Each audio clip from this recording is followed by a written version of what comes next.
ముఖ్యమంత్రి గారికి ఇంత ఫ్రస్ట్రేషన్ పనికిరాదు. రిప్లై ఇవ్వడానికి వారు జీవితంలో మాకు ఇప్పుడు కాదు అధ్యక్ష, 2009 నుంచి చెప్తున్నాడు ఆయన. నేను ఆడ కూర్చుంటా అన్నాడు, కూర్చున్నాక కూల్ కావాలి కదా అధ్యక్ష.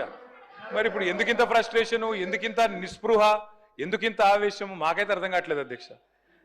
ఈ ముఖ్యమంత్రి గారిలో ఒక అపరిచితుడు ఉన్నాడు అధ్యక్ష. ఎందుకంటే బయట చెప్తాడు అధ్యక్ష, మొన్న రవీంద్ర భారతిలా మనం ఎవడు నమ్మతలేడు, మనకు అప్పు ఉడతలేదు, ఎవడు నమ్మతలేడు, దివాలా తీసామని బయట చెప్తాడు. ఇక్కడికి వచ్చామో 1,58,000 కోట్లు అప్పు చేసినా రొమ్ము విరుచుకొని చెప్తున్నారు. మాకు అర్థం కావట్లేదు అధ్యక్ష. ఆయన కరెక్టా, ఈయన కరెక్టా, రాము రెమోనా, ఎవరు కరెక్టో తెలుస్తలేదు అధ్యక్ష. ముఖ్యమంత్రి గారు చెప్తున్నారు, నేను 18 గంటలు పనిచేస్తున్నా, నేను బ్రహ్మాండంగా పనిచేస్తున్నా, ఒక్కరోజు సెలవు పెట్టలే, నేను 40 సార్లు కాకపోతే 400 సార్లు పోతా ఢిల్లీ. పో అధ్యక్ష, నిన్నెవరు వద్దన్నారు, బ్రహ్మాండంగా తిరుగు అధ్యక్ష. పెట్టుబడులు వస్తున్నాయి దావోస్లో, ఒకటి మించి ఒకటి, 1,78,000 కోట్లు, 40,000 కోట్లు తన్నుకొని వస్తున్నాయి.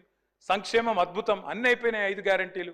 మరి ఎందుకు అధ్యక్ష ముఖ్యమంత్రి గారు 71,000 కోట్ల ఘాటా పడ్డది, ఖతమైపోయింది, మా 71,000 కోట్ల అంచనాలు తగ్గిందని గన్పూర్లో చెప్పిండు, స్టేషన్ గన్పూర్లో.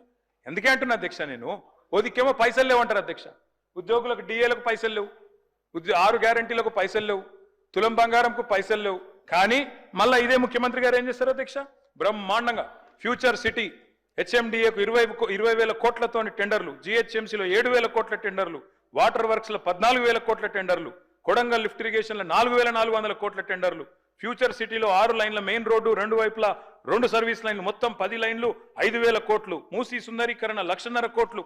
ఇన్నిటికి పైసలు ఉన్నాయి కానీ 6 గ్యారంటీలకు పైసలు లేవు, తులం బంగారం పైసలు లేవు, మహిళలకు ఇచ్చేందుకు 2,500 లేవు. దేనికి పైసలు లేవు అధ్యక్ష? రుణమాఫీ అధ్యక్ష. నాకు ఒకటి అర్థం కావట్లేదు అధ్యక్ష. రుణమాఫీ అంటే నేను ముఖ్యమంత్రి గారిని సూటిగా అడుగుతున్నా.